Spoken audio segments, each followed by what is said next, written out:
So let's talk about the charges against former officer Garrett Rolfe and what's going on in Atlanta tonight with civil rights attorney and Atlanta radio show host Robert Patillo, the mayor of Inglewood, California, former police chief James Butts, and Fox News political analyst Gianno Caldwell. Welcome to all of you. Thanks, Shannon.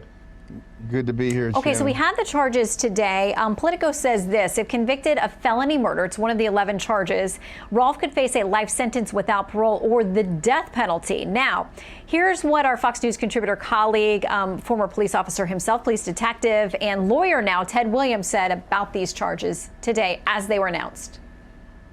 We are not watching justice take place here. I don't give a damn about this white-black situation. These are human beings. This is a rush to judgment. This is to satisfy a crowd. And prosecution should never be based on satisfying a crowd. And that is what we have here. This is wholly unfair.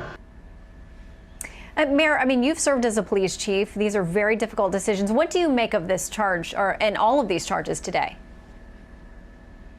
Well, we just have to back up just a little bit. First of all, let's look at what happened here.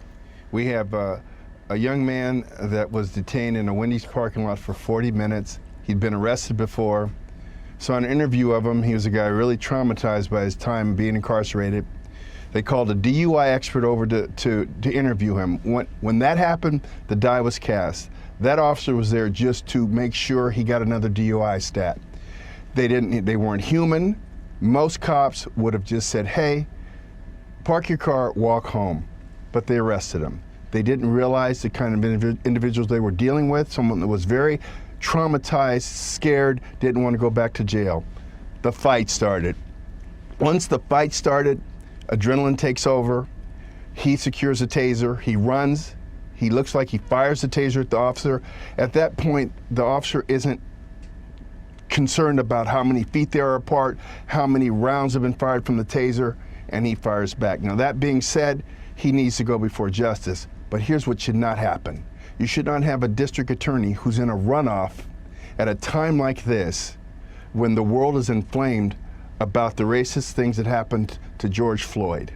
And to say that he would be charged with aggravated assault because one of his errant rounds struck another vehicle shows you the mindset of the prosecutor. I'm very, very concerned about elected people making prosecutorial decisions now. Well, and when it comes to the taser, there's been conversation about whether this officer felt that he was under a significant threat, a threat that was okay for lethal force. This is what the Fulton County District Attorney, who rolled out these charges today, here's what he said just a few days ago about a taser when he was talking about a case and potential charges against police officers for them using the taser. Here's what he said. As many of you all know, under Georgia law, a taser is considered as a deadly weapon under Georgia law. Okay, so Robert, how does that now square up with what the district attorney said today? Well, it squares completely. And look, I've practiced law in the Fulton County Courthouse for the last 12 years. I can literally look out the window in front of me and see the Fulton County Courthouse. I've tried many cases against Paul Howard. Paul Howard has always taken the side of law enforcement and police officers. He is in his 7th term as district attorney with broad base of law enforcement support of him throughout his time in office. As a matter of fact, the criminal defense bar has criticized him for his allegiance to law enforcement. And let's understand the difference in this case between the one from 2 weeks ago, the 2 students from Morehouse and Spelman, is that the police officers in this case searched Mr. Brooks. They knew he did not have a weapon.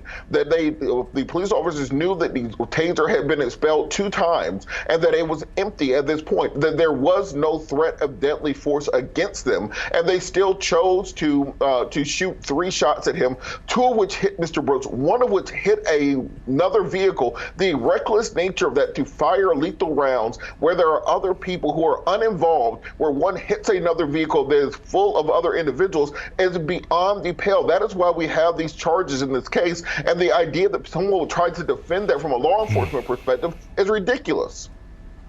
Okay, so here's what we know. Our research department says that the district attorney, Mr. Howard, says this is the 40th prosecution of police officers for misconduct in Fulton County, the 9th time they've prosecuted a homicide case against an officer.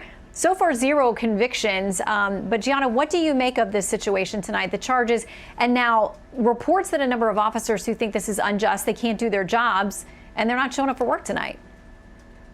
You know what? I have a very different opinion than my two colleagues on this panel. After seeing the tape, and of course we have to let the investigation play out, but seeing an individual take a taser, run, that's one situation. But when you point it back at the officer and potentially strike the officer, I would be of the mindset that deadly force in that case could be necessary. I do think, though, that the officers could have handled it a whole lot differently, especially considering the fact that our country is in an electrifying point. People are tense and people are really on edge. And I know that exists for citizens and officers as well. But at this particular time and in this particular case, this is certainly no George Floyd. And this is a situation where I don't think that the charges should have been as steep. Should he have been fired? Absolutely. But should he be facing potentially the death penalty? I don't think so. Well, look, Shannon, the issue is okay, quickly. Just real quick, there's video, there's pictures they presented of the officer kicking the dead body of Rashard Brooks. There's no way you can say that this was somehow within the scope of law enforcement where you're kicking a dead body after you shoot him. That is why you have these charges. Okay, Shannon? let's, we're going to leave it there. Okay, Shannon. Yeah, quickly. Yes. Real quick. First of all, a taser is considered a deadly weapon. Over 1,000 people have died after the implementation of a taser since 2004. That's a study by Reuters. Secondly, the officer should have handled this differently. I believe that. But whether this rises to the level of a prosecution for murder, then they should have filed their charges. They should have given the officer due process. But this does seem to be a rush to judgment, and the aggravated assault charge is ridiculous. All right, we got to leave it there. The Georgia Bureau of Investigation, still doing its own investigation, says it had no word today that these charges were going to come down without them finishing their part of the investigation. So we will see. I think everybody who's watched the tape agrees. It is heartbreaking and it is difficult to watch, as so many things are these days that are filling up our TV screens. Thank you all for being with us. We appreciate your time. Thank you. Thanks, Shannon.